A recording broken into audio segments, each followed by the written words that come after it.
gonna get started in 5, 4, 3, 2, and welcome back to the Diet Therapy Podcast. I'm your host, suttondef. This is episode 7, I believe. I think that's episode 7. Yeah, I'm pretty sure it's episode 7. Either 7 or 8, one of those. Anyways, we're back today with another episode with a couple topics that I'm gonna get into. It's just me today. Also, if you notice, today is the first time that I actually have video with the podcast, so amen to that. We're finally getting up there, getting somewhere. You can find us on YouTube at the Diet Therapy Podcast, or you can find me personally, suttondef, on Instagram, Twitter, at suttondef, SUTTONDEF. Thanksgiving is tomorrow. Today is Wednesday, the 27th, and Thanksgiving is tomorrow. So I'm very excited about that. Excited to get some good eats, even though I do work retail, so I do have to work Thanksgiving, but it's whatever. It's all good. It's all gravy. No pun intended. I don't even like gravy like that. Speaking of foods that I don't really mess with on Thanksgiving, one would have to be definitely stuffing. Can't stand stuffing. Yams, terrible. Cranberry sauce, terrible. I think turkey gets a bad rap. Because, of course, it's like the flagship, food on Thanksgiving. Everybody has to have it. It has to be on the table. If it's not on the table, it's not Thanksgiving. You might as well just be having Christmas dinner at that point. But I think turkey gets a bad rap. People say it's overrated. It's bad. It's like, yeah, turkey can be bad if you don't cook it the right way. You know what I mean? Like, I feel like turkey has to be cooked it has to be cooked perfectly. It has to be the perfect amount of flavor or like seasoning. It also has to be the perfect amount of moist as well. Like, moisture is very important when it comes to cooking turkey. Because if the turkey is dry, then yeah, it's gonna be disgusting. But I think, yeah, those are me. Turkey, well, not turkey, but stuffing, cranberry sauce, yams, stuff like that. I do not eat on Thanksgiving. If you ever invite me over for Thanksgiving, do not even bother offering me that crap. Now, if you feel different, I'm sure a lot of people feel differently. Also, I think some people have cornbread on Thanksgiving. I'm not a fan of cornbread at all either. And you can take my black card, do whatever you want. I hate cornbread. Can't get with it. I don't want bread that tastes like corn. It's just not, no, it's not for me. Anyway, some foods that I do like on Thanksgiving though, definitely like collard greens, kale, broccoli and cheese. Broccoli and cheese. If you've never had broccoli and cheese, I highly suggest that you find somebody who knows how to cook it, or you learn how to cook it yourself, because broccoli and cheese is the real deal. Also just let me know what other like Thanksgiving foods do you guys like, maybe dislike. You can drop that in the comments, or tell me I'm crazy on Twitter or Instagram at SUTTONDEF. This is the Diet Therapy Podcast, episode 7. We're going to go ahead and get into today's topics. A couple things I wanted to get into today. So the first thing was last night. Like I said, today's Wednesday the 27th. So last night, there was some news on Instagram, coming out of Instagram.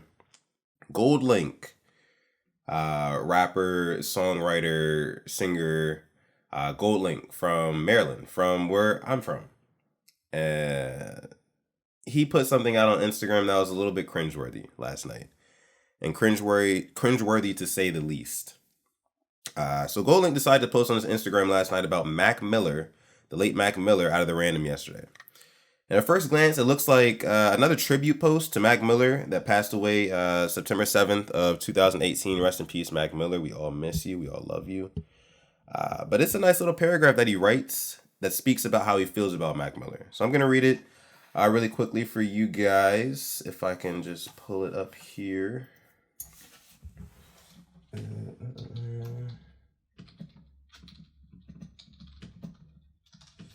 Yeah, I mean, he says a lot of stuff in here that is really like, it's very cringeworthy. Like I said, it goes kind of back and forth, and he contradicts himself a lot. So I'm just going to go ahead and read it to you guys. He addresses it like this. Mac Miller, I'd be lying if I said I was surprised to hear that you died on us. Stop right there. I'm just going to read that one more time. Mac Miller, I'd be lying if I said I was surprised to hear that you died on us. Red flag immediately.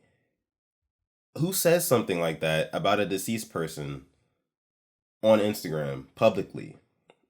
I'm just gonna keep going though. All right, so he says, not because you were necessarily troubled, but because you were special, and because of that, you were troubled. What? So we're 2 sentences into this think piece, this paragraph from rapper, singer, songwriter Goldlink, and I'm already puzzled.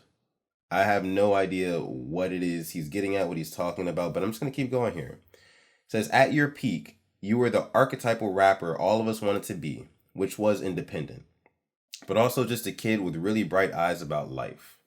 I'll keep it short because I want to continue our conversation for when it's my time to go.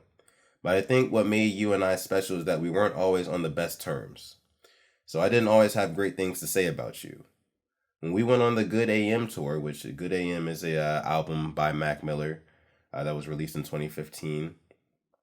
When we were on the Good AM tour, I played you my album, quote, and after that we didn't talk, end quote. That is the name of Goldlink's debut album.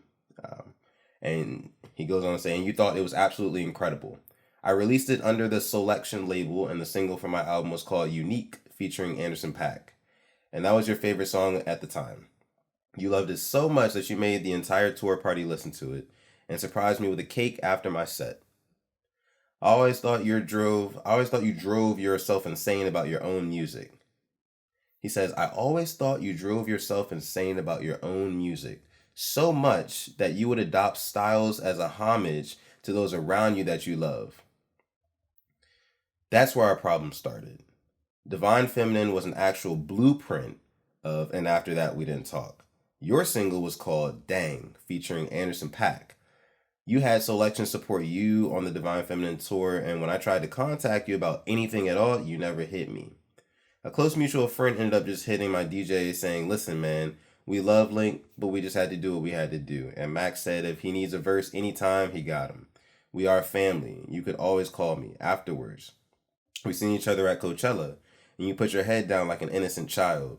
But I told you to pick it up, and I hugged you like the brother you are to me. You were the first person brave enough to openly say he's dope and gave me a platform. That meant more to me than anything else. 3 days before you died, I remember pulling up on you at the crib, walking in the house and seeing the Divine Feminine album plaque on the wall. I was so proud of you and what you created for yourself, and I'm forever grateful for that. And that's the end of it. Now, just unpacking a little bit of exactly what's going on here. Like I said before, Goldlink is back and forth. It really doesn't seem like he knows what he's really trying to say here. What's his motives seem confused. So after reading it originally, I was left with like one question, basically like why? For what reason will Goldlink have to like suddenly go out of nowhere and like air his grievances about Mac Miller like that? I think what bothers me the most is probably just how passive aggressive the message is. But I guess the main point of it was for Goldlink to point out how he didn't like how his first album And After That We Didn't Talk was supposedly copied by Mac Miller in the making of the Divine Feminine. And let me say this.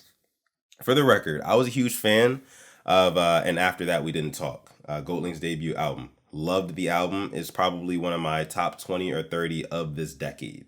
Also, I did not really care for The Divine Feminine by Mac Miller. So that just goes to show you I'm not necessarily being biased and trying to, just stand up for Mac Miller. Because I didn't like The Divine Feminine, but I loved And After That Didn't Talk. But that does not excuse what Goldlink is doing here. So, and also, if you haven't listened to And After That We Didn't Talk, I would strongly suggest you go and listen to that album by Goldlink. I think it's a beautiful album. And highly underrated, grossly underrated, and you should definitely go listen to it. Anyway, for Goldlink to come out and make these claims against Mac Miller, a deceased artist, it reeks of jealousy. It reeks of immaturity. It reeks of him not being satisfied with his own career. And that's what it comes down to for me. It's a shame. It's a shame. like I said, it reeks of jealousy. It reeks of immaturity. It also reeks of him just simply not being satisfied with his own career. And I think that's one of the things that it comes down to, honestly. I mean, you take a guy like Goldlink, right? And you look at his career and what he's done, really. He hasn't really done too much. But before I get into that, he contradicts himself a lot in this message by switching up, like, kind of like his tone. He goes from in the beginning saying, like, I'd be lying if I said I was surprised to hear that you died on us. That just sounds shaky, like you're hurt about something. You know, you're salty about something. Then he goes on to say, oh, you're special.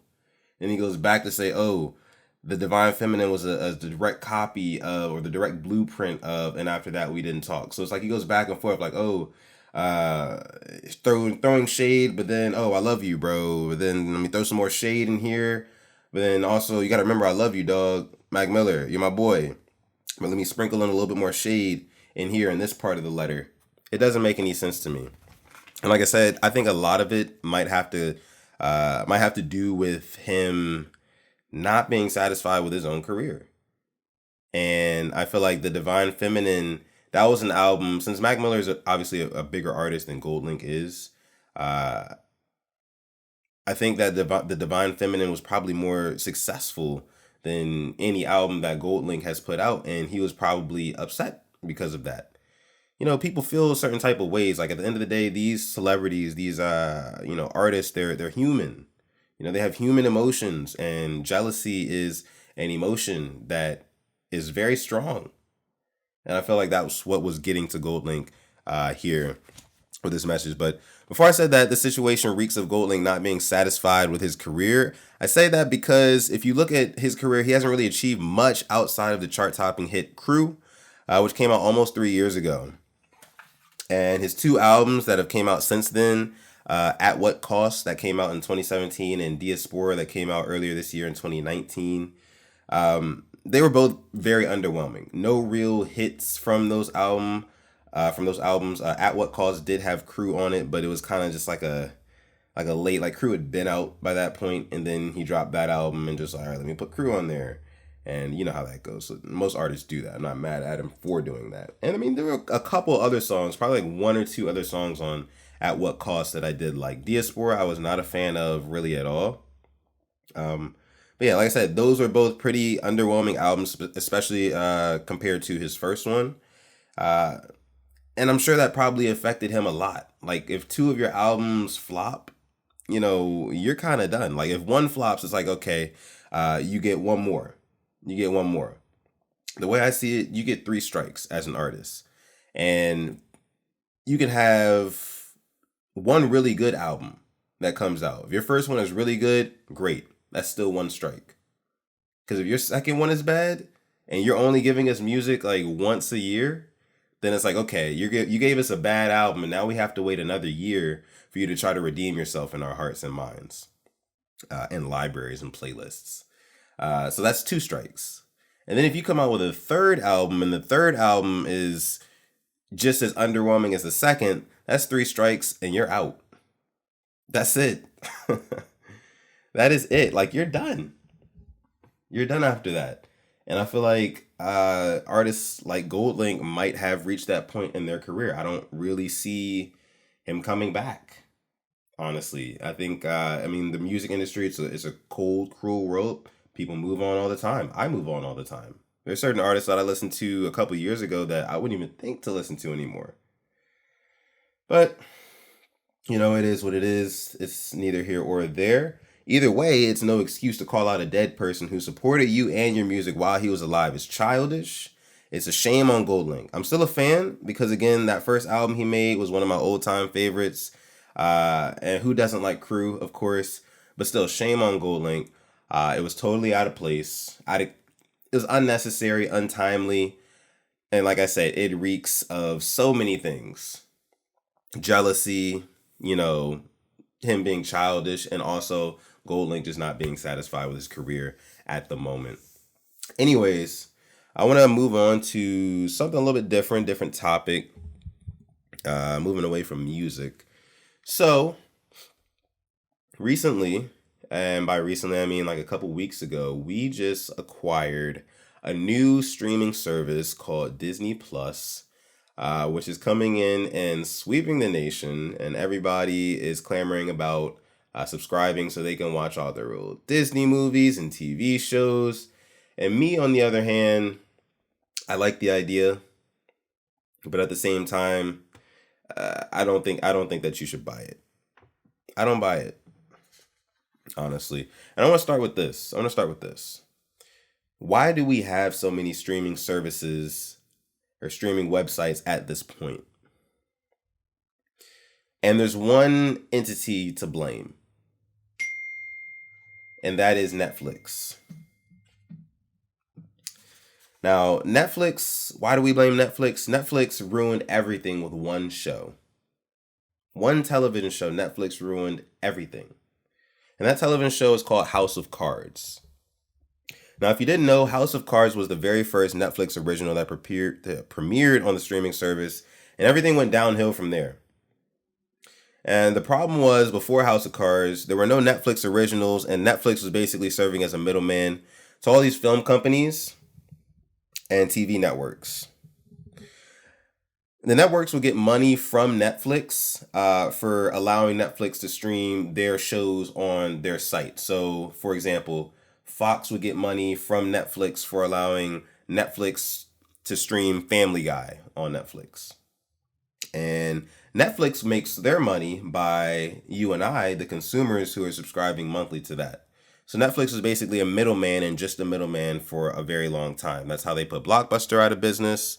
And now it's kind of moving to like a different area. So what happened was Netflix came out with House of Cards, which was their first Netflix original show, TV show. And what happened was they made so much money off of it because it was so popular, and they started making more original content. And, the networks and movie companies like FX and CW and Fox and Disney, they all got together and they said, well, wait a minute. We've been focusing on like cable television for hundreds of years now. A long time. And now Netflix started to take over the streaming industry, and they thought we were okay with it. Disney and Fox, they were okay with it because Netflix was just a middleman. Like, yeah, sure. You can have your customers watch our shows on your streaming services. You just have to pay us, because I know you're not making any like money off of anything original. We're the content creators, and we're selling to you, and you guys are paying us. But when Netflix started creating their own content, that's when there was a problem. It's kind of like the Avatar. It's kind of like Avatar, The Last Airbender. Everybody, all the kingdoms were living in peace and harmony until the Fire Nation attacked. And in this instance, Netflix is the Fire Nation. They made House of Cards, and everything went downhill from there. There was no more peace. Netflix was like, all right, screw this. We're making our own money now on top of the money that we're making off of the backs of shows like Friends and The Office and Family Guy. And so those networks that own those shows were like, nah, you guys aren't about to make a monopoly out of us. Because everybody's moving towards streaming now. Nobody wants cable anymore. Who watches TV? Who watches cable television? No one. At least not anybody like my age anymore. And if you do watch cable television, it's for like live sports or like award shows or something like that. And that's pretty much it. Other than that, all of like your entertainment is coming from either Netflix or Hulu or HBO or one of those entities. So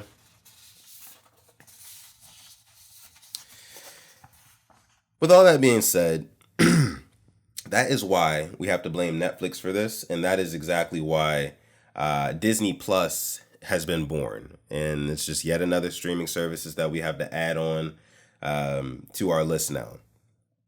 But like I said, I don't buy Disney Plus. I don't buy it, and I don't think you should either. Some of you may already have Disney Plus, and some of you may be thinking about getting it and wondering why I'm saying don't buy it. Disney Plus, it sounds nothing like a little thing that Consumer Nation likes to call buyer's remorse. Buyer's remorse, basically meaning you're going to regret your purchase. Maybe not now, but in the future, a lot of you guys are going to realize that it was a scam. And the reason I say that is because Disney had us drooling, myself included, at first, over hundreds of Disney titles, including movies and television shows, old and new, to the point where everybody started clamoring over it. Everybody's like, yeah, I got to get Disney Plus. I want to watch I want to watch Zootopia. I want to watch That's So Raven and, all this and that. Any Disney show, any Disney thing ever, you can watch it. Cool. But you know what that is, though? It's not necessarily the fact that we're so interested in watching these shows and movies because we don't know what's going to happen and we really want to experience something new. It's because of one word. It's nostalgia.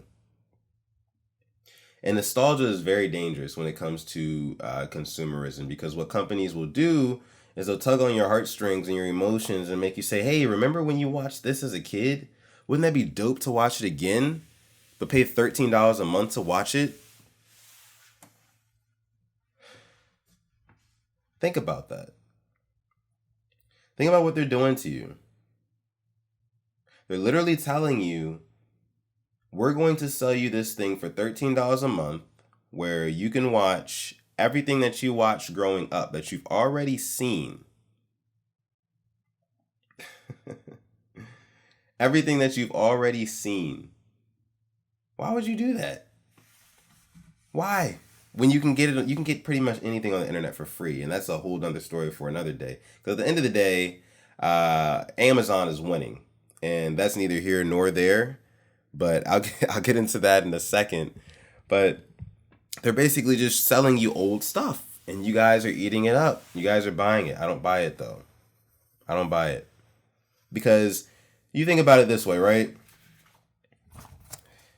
You go back for fun and just to watch like Toy Story or like Princess and the Frog just for shits and gigs. And then after you get done watching that movie that you've already seen before, you're probably not going to come back and watch that movie for another 6 or 7 years. At least you're not going to watch that movie in its entirety. Like sit down and, okay, I'm going to watch this movie from front to back. You're not going to do that for another couple years. Because you've already seen it. You already saw it like when you were younger. So it just doesn't make sense to me. It doesn't compute to me to pay monthly for something just to watch stuff that you've already seen. I'm more interested in original content. And it's also true. I do know they're also putting out some original content. But every streaming service has original content now. So you really just have to pick your poison. Pick which one you want. So if you get Disney Plus and you're already paying for 2 or 3 other streaming services, you're wasting money. You're wasting money at the end of the day. So if you ask me, I have a rule. And my rule is this. Since we do have Disney Plus now on top of Netflix and Amazon Prime Video and HBO and Apple TV and all these other sites, it's stupid to be paying for all of these at the same time because it defeats the purpose of streaming. The purpose of streaming was to get rid of cable and to get rid of the high prices of cable and paying monthly to rent cable boxes and then paying also for all the channels that you want and everything like this. And streaming is basically designed so you can watch exactly what you want when you want it, and that's it. And you don't have to pay any sort of monthly fee or anything like that. That's the point of having a streaming service. Cut the cost of having cable. And all these subscriptions add up. So if you have Netflix, Hulu, HBO, Amazon Prime, all of those back to back to back to back to back, and you pile them all on top of each other, all that's going to add up. So my rule is to pick 2. Pick 2 of these services so that you aren't wasting all of your money. Pick the 2 streaming services that have the most content that satisfies you. So if you're a Disney fanatic, but you also enjoy shows like Scandal or Stranger Things, fine. Go with Disney Plus and Netflix. 2. Or if you are a fan of old Cartoon Network shows and some Nickelodeon shows, but you also are really into Game of Thrones and things like that, and Euphoria and things like that, go with HBO and Hulu. Pick two.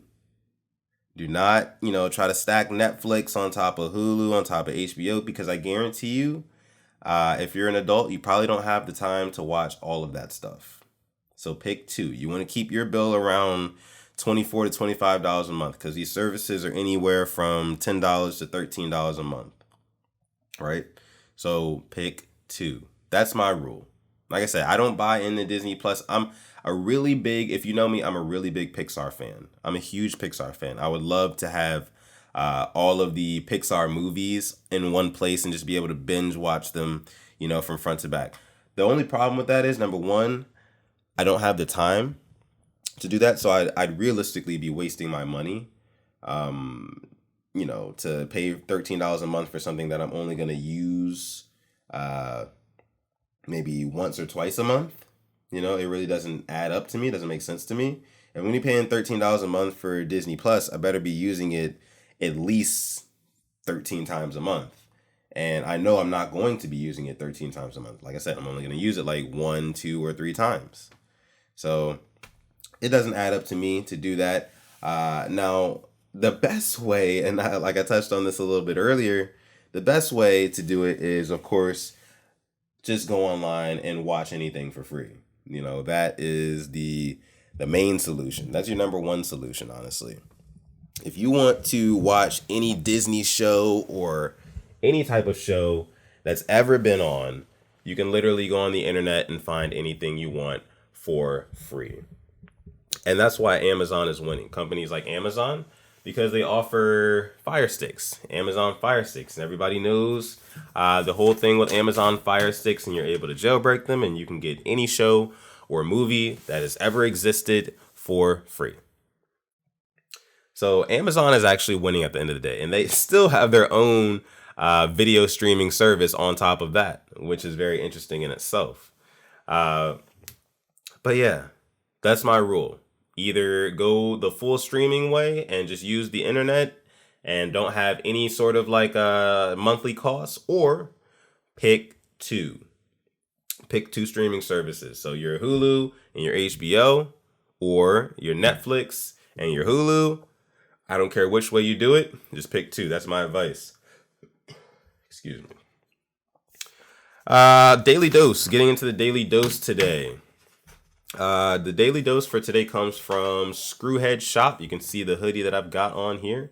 The apparel, unless you're listening on SoundCloud or Apple Podcasts, you can't see it, but it's going to be SKREWHED SHOP, and I'll leave a link to it down below on SoundCloud, and I'll also post a link here on YouTube as well. It's these pretty cool, like really, really cool streetwear clothing. I just got my first piece in last week. And one of my cousins actually runs this company right out of North Carolina. So shout out to him. Like I said, I'll leave the link to his, Instagram and Twitter in the descriptions below accordingly. That is SKREWHED SHOP. All right. So I'm going to go ahead and cut it off here. I'm going to cut off the podcast here. It's been a lovely pleasure.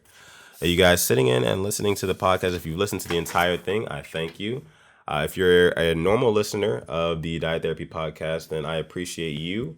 As a patient of mine, I hope that you continue to listen. And if you ever want to chat with me, have discussions with me, or if you just want me to talk about something specific on the show, you can always hit me up at Twitter or Instagram at suttondef, SUTTONDEF. Or find me on YouTube at the Diet Therapy Podcast. Just shoot me a message. Tell me a topic that you want to talk about. Or if you ever want to be on the show, just hit me up and let me know. And I'll let you know. But that's going to wrap it up. That's going to be all from me from the Diet Therapy Podcast. This is SuttondEF. I'll catch you guys in the next one. All right. Peace.